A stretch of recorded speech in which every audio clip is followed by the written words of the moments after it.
Oh my god, they're dead! Who could have done such a heinous act? I bet it was that frog down by the swamp. I don't like that frog. He's got them shifty eyes. It was that convict Ironjaw, that rapscallion.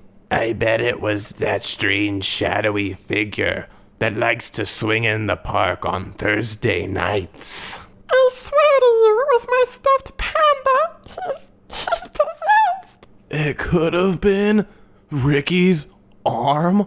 We haven't seen it since it got cut off. I definitely know who the killer is. Blank is the killer. Hello and welcome to Blank is the Killer, the unoriginal horror movie podcast where I, your completely visible host Josh Baker, cover 6 new-to-me horror movies with a random spooky topic 7 at the end. This episode features Impartial Demons, Wasp Abominations, and Invisible Baddies. I hear screams coming from that spooky bunker.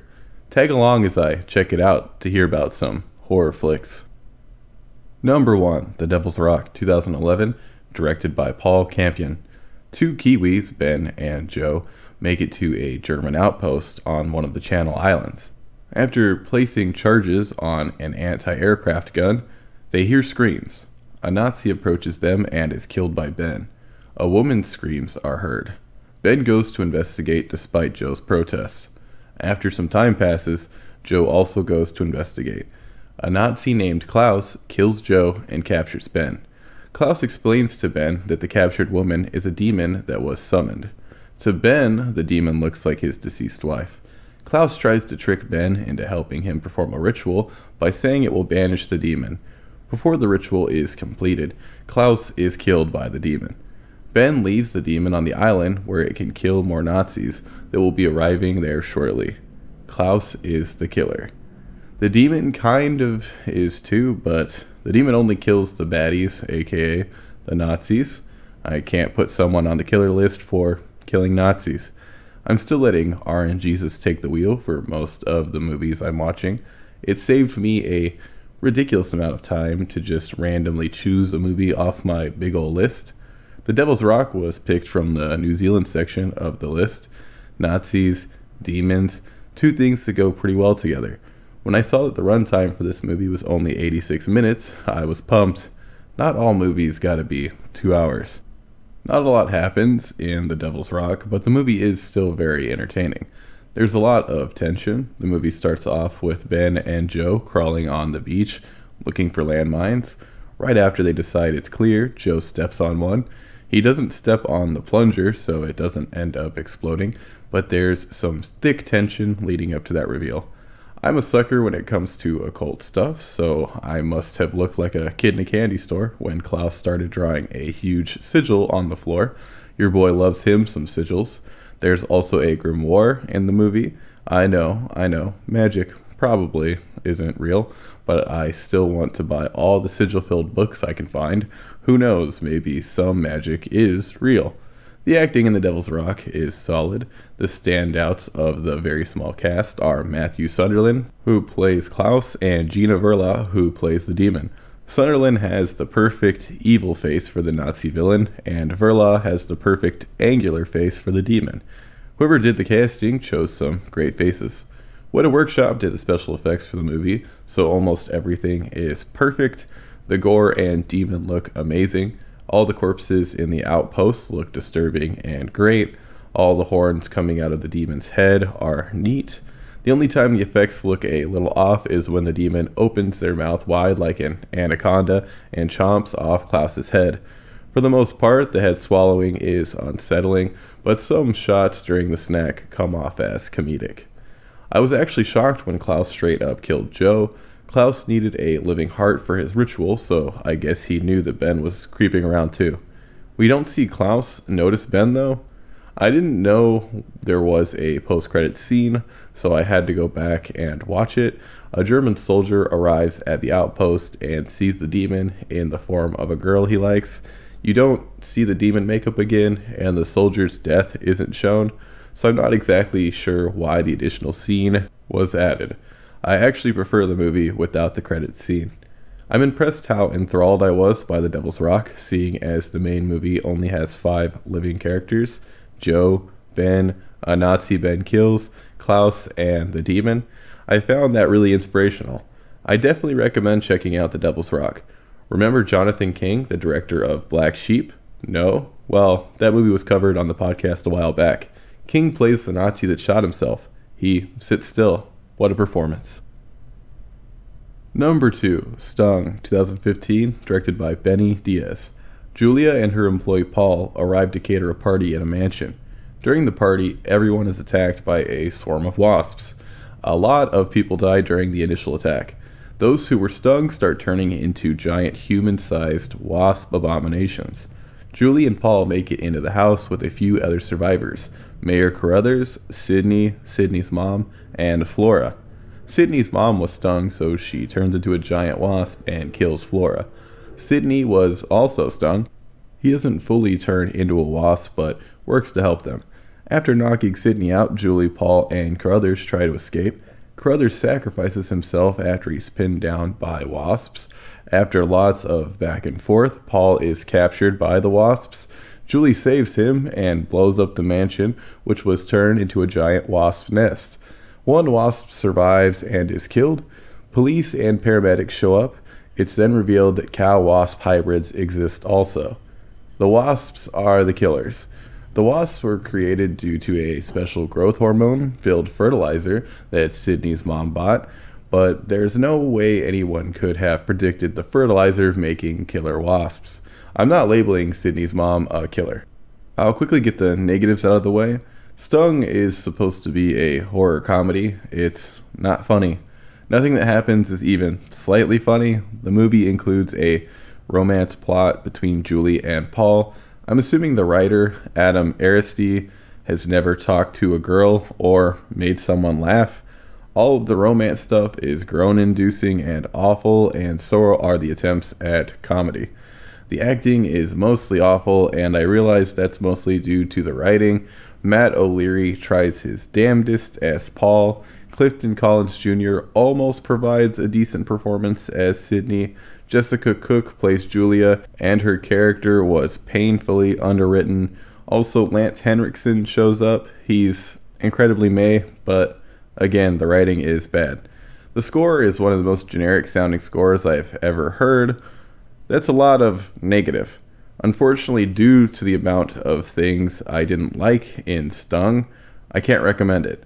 Why is that unfortunate? Well, you see, listener, Stung has an amazing premise and stunning practical effects work. The premise being, any living being that is stung by these super wasps turns into a giant wasp hybrid abomination. Pet warning, a dog is stung off screen and turns into a horrifying wasp on screen, which means you see said wasp work its way out of a dog corpse. It's pretty gross. It's also gross and disturbing when wasps come out of humans. I want to point out one particular human filled with giant wasp pinata surprise. A woman who's been stung has the wasp inside her start escaping its flesh prison by sticking some limbs out of the woman's mouth. Some of this is done with CGI, but a ton of practical effects are used also. Practical effects are used when the woman's mouth is ripped open to allow the wasp to work its way out of the human skin it grew in. Now, I'm bringing this up specifically because this particular wasp ends up having the woman's gory, destroyed head stuck on one of its front legs. Every time the head-adorned limb made its appearance on screen, I found it completely unsettling. Huge kudos for such an incredibly disturbing idea. Whoever decided to have parts of human cocoons stick around on the wasps is a genius. A really messed up genius. I may have disliked a lot of aspects of Stung, but the effects in the movie, even the CGI, are incredible. You can tell the CGI is CGI, but it works. All of the gore is amazing. Wasps tearing out of people and a dog, impaling body parts with giant stingers, and munching on bodies with their big ol' wasp mouths. All the gore works. The production design blew me away as well.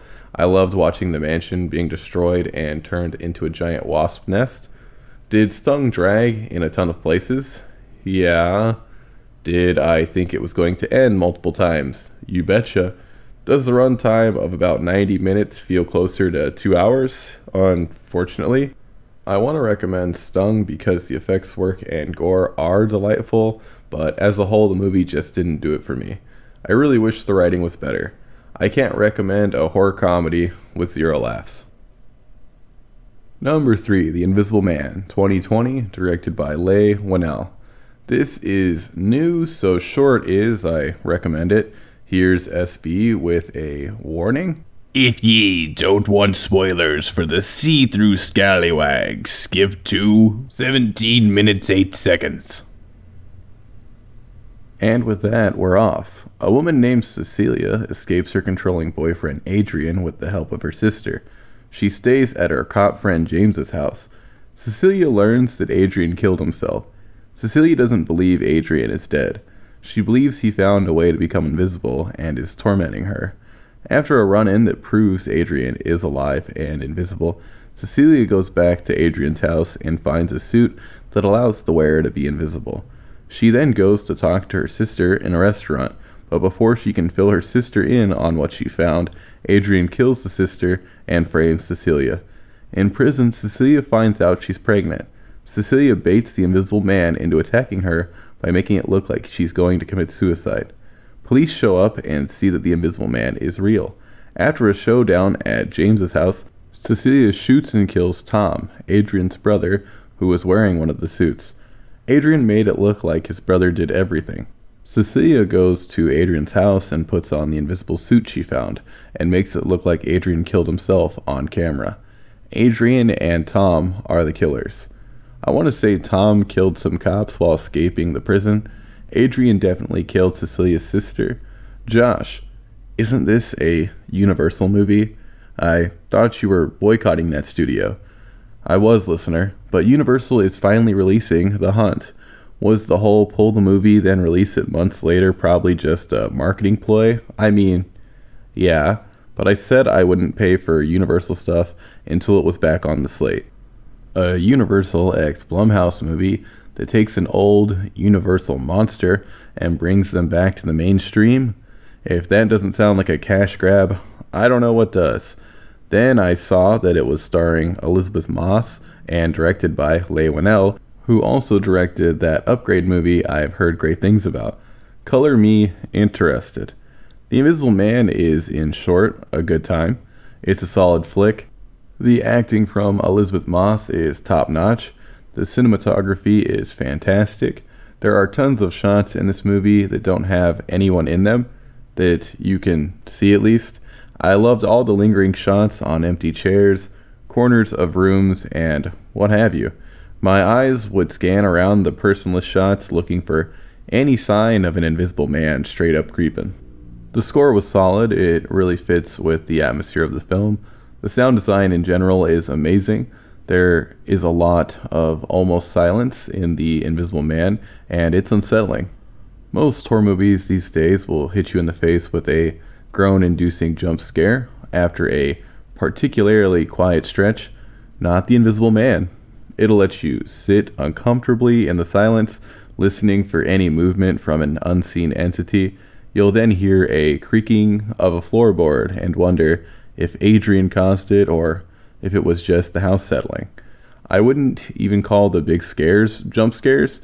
You have the scene where Cecilia is in the attic and dumps paint out of it towards a ladder to reveal that Adrian was chilling on the ladder, how he instantly got all the paint off his suit and didn't leave any footprints.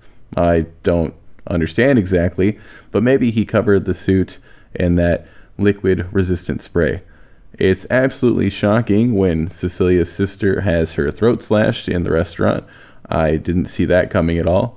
I knew that Adrian was planning on framing Cecilia, but I didn't think he was going to stage the whole thing in public. All of the tussling with the Invisible Man looks solid. This is a well-crafted film. Now, I do have some issues with it. Well, one really big issue, since my headcanon for the paint easily slipping off the suit is that spray I just talked about. To bait the Invisible Man into grabbing her, Cecilia plants a fancy sharp pen into her wrist and starts making an incision vertically. Adrian wants the baby, so whoever was invisible at the time stops the suicide attempt. Okay, cool. Cecilia still made a sizable cut in her arm.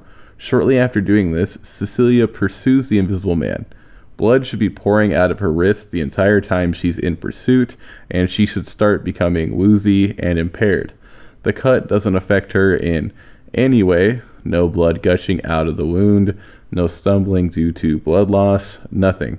Maybe she didn't actually cut herself all that deep, and the little bit of blood that's shown in the R-rated movie was actually pen ink. It really looks like she put a deep gash into her arm though. That's my biggest gripe with the movie. I can look past Adrian appearing inhumanly strong, but I expect oodles of blood from a wrist/wound. The movie doesn't shy away from blood when it comes to Cecilia's sister and Adrian's throats being slashed, so the absence of blood from Cecilia's suicide bait is even weirder to me. The most unbelievable thing in the movie is that Cecilia is able to get a Lyft driver to take her on the longest ride ever, then wait for her in the car for a return trip. That Lyft driver is the real hero of the movie. Cecilia should have just taken her dog with her when she left Adrian's. That dog didn't care that dumb old Adrian was invisible. The dog could still sense that douche nozzle. I'm happy to say the dog survives the movie and does end up with Cecilia in the end.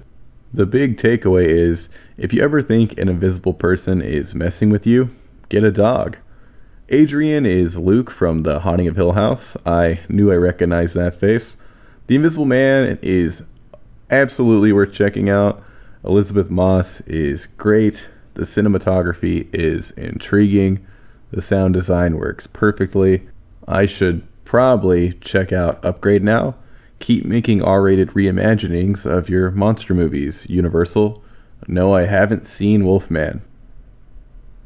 Number 4, Evil Spawn, 1987, directed by Kenneth J. Hall, Ted Newsom, and Fred Olen Ray. Evelyn Avery releases a creature that attacks her coworker. The coworker becomes violent after being infected by the creature and kills the teenager before being taken out by the teenager's girlfriend. Avery gives Lynn Roman, an aging actor, a serum made from the creature and tells her it'll make her young forever. The serum causes Roman to transform into a monster. Avery kills herself after being found by the police. Roman kills multiple people before being gunned down by the police. Evelyn Avery is the killer. I could put the coworker and Lynn Roman on the list too, but all the death happens because of Evelyn Avery's actions. Evil Spawn was played at the Alamo Drafthouse as part of their Video Vortex series. It's a series where old VHS era movies are showcased. Strangely enough, this is the first Video Vortex I've ever attended. I've been to their weekly Terror Tuesday nights a ton, but I guess making it to the theater on a Sunday was harder for me. It is the Lord's Day after all. I meant the records day, the day I usually record. If you like horror movies and the bizarre in general, and are located in Austin, I definitely recommend checking out Terror Tuesday, Weird Wednesday, and Video Vortex. They are all fantastic screenings you can catch at the Alamo Drafthouse. Somehow I haven't seen any of Bobby Breese's other movies, which include Ghoulies, Mausoleum, and Surf Nazis Must Die. She plays Lynn Roman, the lead role in Evil Spawn. The host of Video Vortex, Joe, said Evil Spawn was her passion project. It's about a woman dealing with ageism in Hollywood, which Breese dealt with firsthand. A trailer for The Wasp Woman from 1995 played before the feature presentation, which appeared to have the exact same plot as Evil Spawn, but with a way better looking Wasp Woman monster. The bug monster in Evil Spawn doesn't look great. There is barely any articulation once the full transformation is complete. The makeup effects for the monster look their best when Roman is only partially transformed. Don't get me wrong, the effects still don't look all that great, even in potato VHS quality. I did appreciate a teenage boy getting his arm ripped off. That was my favorite kill. and it happens in the first 10 minutes. Bug Roman's kills just aren't that great. The dialogue and delivery of said dialogue is hilariously bad. Most laughs were a result of the dialogue. The best back and forth has to be between Roman and a guy that is writing her biography. It's horribly shot, and both actors aren't selling their emotions in the least. I'm starting to think the big reason Reese wasn't getting any decent roles was her acting chops, or lack thereof. All of the acting is bad, and that's what makes Evil Spawn so fun. When watching a direct-to-video movie from the 80s, you have to go in knowing the effects are going to be cheap, and the acting is going to be subpar at best. The biggest question when it comes to these types of movies is, was it fun to watch? I'd say I had a good time with Evil Spawn. Do I recommend that you watch it at home by yourself? Of course not. This is not an enthralling movie to enjoy in your abode all alone. You could watch it alone if you wanted to use it as some sort of sleep aid. Without the energy of everyone else in the theater, I don't think I would have enjoyed Evil Spawn nearly as much. Theater energy really helps when it comes to watching crappier horror movies. The worst movies can become enjoyable when watched with others. You should definitely check out Evil Spawn if it's playing at a theater near you, which more than likely won't happen. It'll also work with a group of pals. Number 5, the Agfa Horror Trailer Show 2020, created by Agfa. A bunch of old commercials for concession stands and trailers for horror movies were combined into a feature-length adventure. Multiple entities in different movies are the killers. I'll admit this is a really weird movie to cover on the podcast. It doesn't have a plot. It's a bunch of trailers, a bunch of super fun horror trailers. I'm hoping this becomes a yearly thing that Agfa releases. Agfa stands for the American Genre Film Archive. The organization was founded in 2009 in Austin, Texas. Their website says Agfa exists to preserve the legacy of genre movies through collection, conservation, and distribution. They currently have over 6,000 film prints. Working there sounds like a dream job. How was the first ever horror trailer show? It was great. It was a great collection of obscure, weird horror movies. I want to say I had only heard of 4 of the movies that were showcased: Body Melt, Hobgoblins, I Drink Your Blood, and The Undertaker and His Pals. There might have been more that I was familiar with, but those are the ones I remember. The only movie I've actually seen that was featured is I Drink Your Blood, and if I remember correctly, the version I saw was watered down. I saw that at a Terror Tuesday years ago, and there's a high chance I nodded off during that one. Don't judge me, Terror Tuesdays are late at night, drinks are normally involved, some of the older movies have thick lulls. Sure, I could have ordered coffee instead of beer, but then I'm going to be up all night. Did I nod off during the Agfa Horror Trailer Show? Nope. It kept me entertained with its constant twists and turns. Here are some of my favorite parts.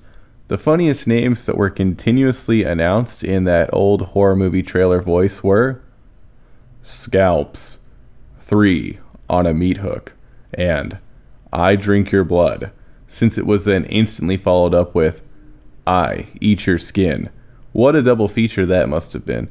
I Drink Your Blood and I Eat Your Skin. Other great titles that should be mentioned are The Robot versus the Aztec Mummy and Old Dracula. But Old Dracula was announced by a guy doing more of a funny disco voice. Old Dracula also had a banging song in the trailer. I did end up adding a bunch of movies from the trailer show to my big ol' list. Body Melt was already on there. I added Bloodhook, a slasher about people being murdered during a fishing competition. Psychos in Love, a movie about psychos in love. Hobgoblins, a rubber puppet creature feature about hobgoblins. Demon Wind, a movie about a ton of weird stuff including demons. Splatter University, a slasher set at a university. And The Robot versus the Aztec Mummy, a movie about exactly what you think it's about, which has a surprisingly creepy looking mummy for a movie released in 1958. Now, do I actually have high hopes for any of these movies? I think Body Melt, Bloodhook, and Demon Wind might actually be good.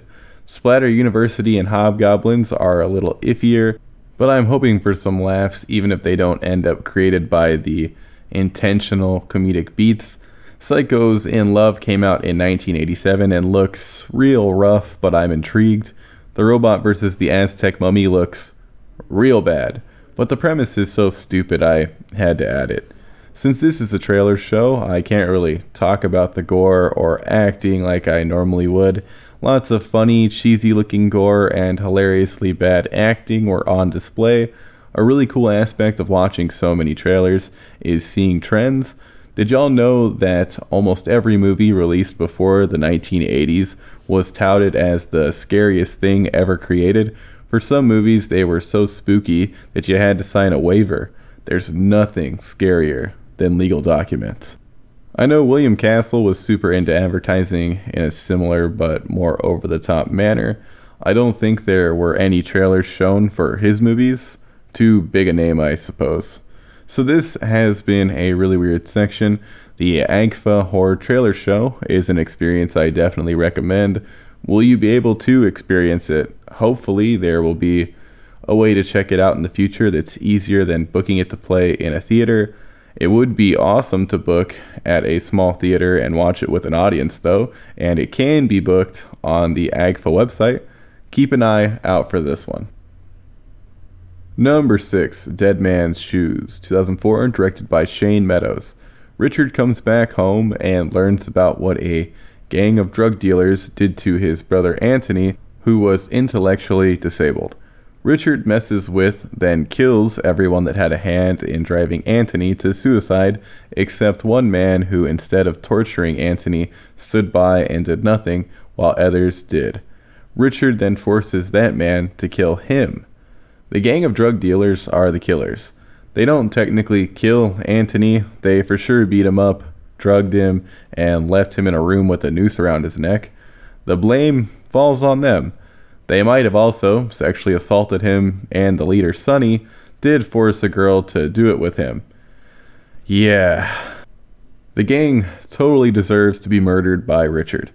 That guy that kills Richard literally asks him to kill him. Now that I've seen Dead Man's Shoes, I don't know if I'd call it a horror movie. It was recommended to me as one. I guess it's somewhat similar to a rape revenge, which is considered a genre of horror. It has the same formula. People do something completely heinous. Those people are killed. You don't really know exactly what the gang did to Anthony until the end of the movie. Dead Man's Shoes leads you to believe that Anthony is still alive until it's revealed towards the end that he committed suicide. Richard sees and interacts with Anthony up until the reveal, but no one else talks to him in the present day. The first thing you learn is that the gang pressured Anthony into doing drugs, which is very uncouth and all, but I would put Richard on the killer list if he killed a gang just because they forced Anthony to try some drugs. More and more is revealed throughout the movie with flashbacks. By the end, the revenge is completely justified. I might have put Richard on the killer list if he killed the last guy, who you could tell was the only one who was truly remorseful and was more of a bystander that didn't do anything than one of the torturers. Is being a bystander who allows awful things to happen bad? Yeah, but I'm assuming the dude was also afraid of the gang. He still should have been like, nah dogs, this ain't cool, you dig? One of the most impressive aspects of the movie is the acting. If you told me all the scenes with the gang hanging out in the present day were real, I'd believe you. Everyone does an amazing job. The weakest performance might be Paddy Considine as Richard, but that was definitely the toughest role. I didn't believe that he was as unhinged as he's supposed to come off. I recognized him from Hot Fuzz, where he plays a goofy cop, which might have affected my perception of his performance. The camera work isn't amazing, but it works. There are a lot of shaky hand cam shots and extreme close-ups. The gore isn't anything to write home about either. Richard kills one guy with an axe. You don't see the attack, you just see the body. The body looks like someone poured some decent looking fake blood all over it. Besides using an axe, he also kills with a gun, knife, and palm strike. The most disturbing reveal, which isn't really all that disturbing, is when Richard has one of the gang members open a suitcase where the body of another gang member is folded up inside. Even though the gore and the camera work aren't all that impressive, the story is solid and elevated by the performances. Did I love Dead Man's Shoes? Not particularly, but it definitely held my attention.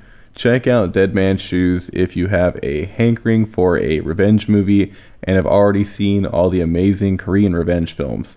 It's a fine movie, but I'll probably forget about it in a month. Number 7, Gyo, 2001 to 2002, created by Junji Ito. Fish with weird mechanical legs start running out of the ocean, which leads to complete chaos. I've been reading a lot of Junji Ito recently. So far, I've gotten through Uzumaki, Tomie, and Gyo. I thought I'd start with Gyo since it's the shorter of the three. It's probably my least favorite, but I completely dug it. I dug all of them. One of them has to be the least favorite though, so that's Gyo. I thought Gyo was going to be a collection of stories. It does have some bonus stories, which I haven't read yet, but it's mostly one continuous story. It's about the death stench. What's that? It's a kind of sentient gas of souls that is created when living things are infected by a certain virus disease thing. The book starts off with fish being infected, but quickly adds humans and other animals to the list of creatures captured by these creepy-ass metal leg devices. The true origin of the legs is never revealed. There is a rumor that the military made them, but then so many appear that there's no way the leg machines are man-made. This is the manga where the big ol' walking shark is from. I'm willing to bet at least some of you listeners have seen a picture of a shark with weird, pointy, mechanical legs, even if you don't know who Junji Ito is. Who is that guy anyway? He's probably the most prominent horror comic creator of all time. Am I going to go into depth about him in this episode? Nope. Why not? The idea of covering Junji Ito, the man, in a section of my podcast and doing him justice is incredibly intimidating. That's why I'm just going to talk about Gyo and my peanut brain thoughts on it. The idea of stinky, decaying fish scuttling around with sharp mechanical legs scares me. Fish are inherently gross. They're slimy and spiny. I am not a fish fan. I'll only eat fish if it's fried and I can't see the fishiness. Finding Nemo tries to make fish cute, but in reality, there are very few fish that aren't scary looking. That's definitely a strength of Ito. He'll take something that's mundane but spooky and make it completely unsettling. Sharks? Not that scary as long as you stay out of the water. Walking land sharks? Damn it, Junji. The ending of Gyo is basically that the world is now overrun by the death stench and mechanical legs, but at least Kaori, the main character's girlfriend, who hates bad smells and ended up exuding gross stench herself after being infected by the gas disease and being attached to metal legs, had the flesh ripped off her bones, transforming her from a stinky flesh-producing monster into a beautiful, stink-free skeleton. Isn't that everyone's dream, to become a sexy skeleton? I know we all strive to be skeletons. I've dug everything I've read from Junji Ito so far. If you are looking to buy one introductory book from him, I wouldn't suggest starting with Gyo. It's still amazing, but I'd recommend starting with Tomie or Uzumaki, which I'll cover on future episodes. That's a wrap. Get it? Mummies. On Blank is the Killer 66, Impartial Demons, Wasp, Abominations, and Invisible Baddies. If you liked listening, consider rating the podcast on iTunes. I know their garbage podcast app doesn't usually load correctly unless you turn your phone off and back on. Next episode will hopefully include the new Hulark movie and The Hunt. Who knows what else could be on there. A big thanks to Sticker Fridge for hosting the podcast. Go listen to Director's Showdown or something. Do you like music? Go go check out Cover Stories. It's a podcast where musicians chit-chat, then cover a song at the end. It's not on the Sticker Fridge network, but my good friend produces it. The next episode will be out on March 22nd. Till then, make sure to get a dog. Dogs can sense so many things that might try to kill you. Invisible people, ghosts, and even regular harmless next-door neighbors.